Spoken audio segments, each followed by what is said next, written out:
Hi guys! So, andito tayo ngayon sa Mall of Asia at i-meet kasi natin yung client ko from Qatar and mamaya pupunta tayo ng First Park Homes ng sa Cavite. By the way, quick shoutout nga po pala sa mga clients ko, especially yung mga kumuha or yung mga nag-reserve po during lockdown. So, pwede na po kasi tayong mag-schedule ng tripping ngayon. Sabihan nyo lang po ako ahead of time para masave ko na po yung araw na yon for us. So, mamaya tutuloy natin yung vlog. Andito na daw kasi si driver at saka si client. Ayun. Kita-kits tayo sa site.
So, dito na po tayo sa bahay ngayon.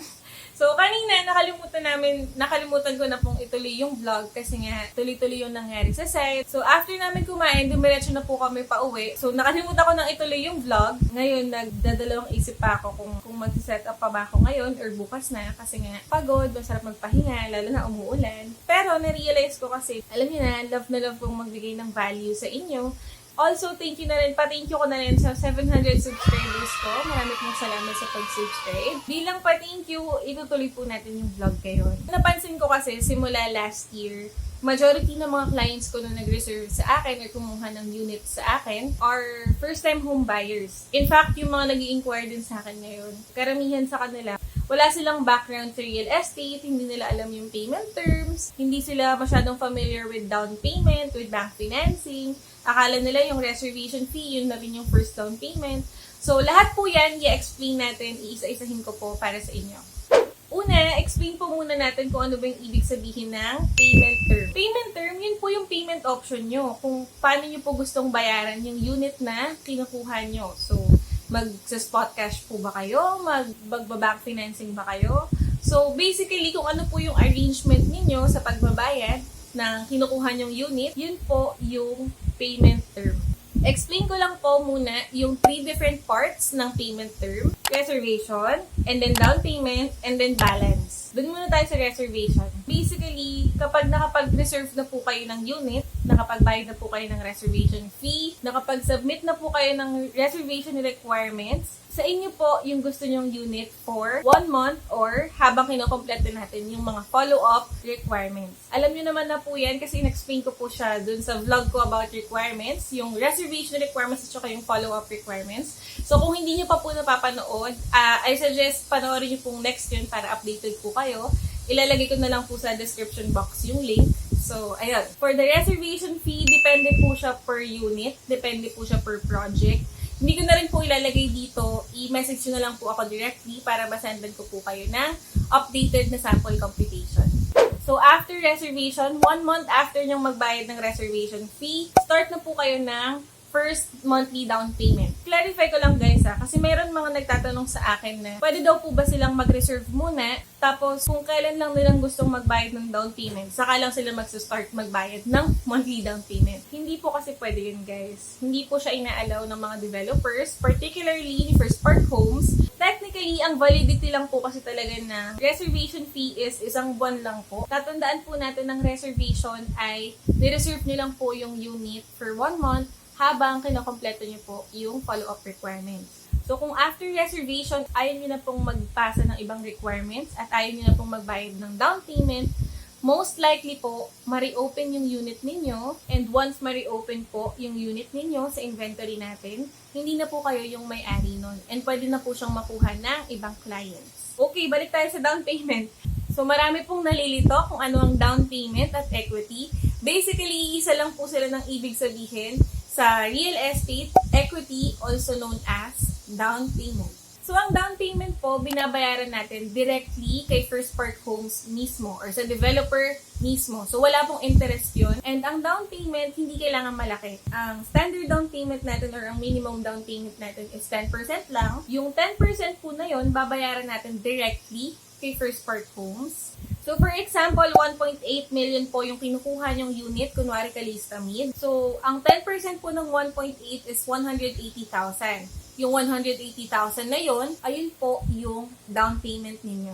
Mamaya magpo-focus po tayo sa different types of down payment and dun sa mismong payment terms ni First Park Homes. Pero ngayon gusto ko lang daanan ng mabilis yung mga parts of payment terms natin para lahat tayo on the same page. Okay? Okay?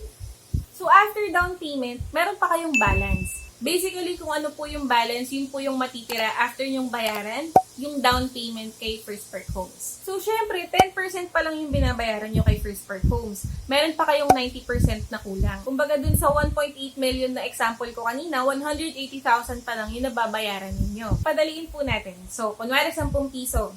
Sa 10 piso, 10% na bayaran nyo. Piso na bayaran nyo kay First Park Homes. So, meron pa kayong 90% or 9 pesos na kulang kay First Park Homes. Eh, paano kung wala kayong 9 pesos, wala kayong 90% na pambayad? Anong gagawin nyo? So, dyan na po papasok si bangko. In layman's term, basically, aabonohan po ni bangko yung 90% na kulang ninyo or yung 9 pesos na kulang ninyo, babayaran niya po kay First Park Homes. So, syempre, nagbayad kayo ng 10%, tapos inabonohan ni bangko yung 90%, 100% fully paid na po kayo kay First Park Homes. So, wala na po kayong utang kay First, kanino na po kayo may utang? Yes, correct. Narinig ko po, sabi nyo bangko. So, tama po yun. Since kay bangko na po kayo may utang, dyan na po papasok yung bank financing. For the bank financing, kayo po yung mamimili kung 5 years or 10 years or 15 years. Basta depende po yun sa edad ninyo. Depende rin po yun sa edad ni buyer. As long as hindi ka pa 65 years old or as long as 65 years old ka by the end of your housing loan. So, for example, kunwari, 54 years old ka ngayon. Tapos, after down payment na 1 year, magiging 55 ka na. So, dahil 65 years old lang po yung maximum na edad na inaalaw ng mga bangko, so 65 years old minus kung ilang taon ka after ng down payment, which is sabi ko nga po, 55 years old, dun sa example natin. So, 65 minus 55, ilang taon?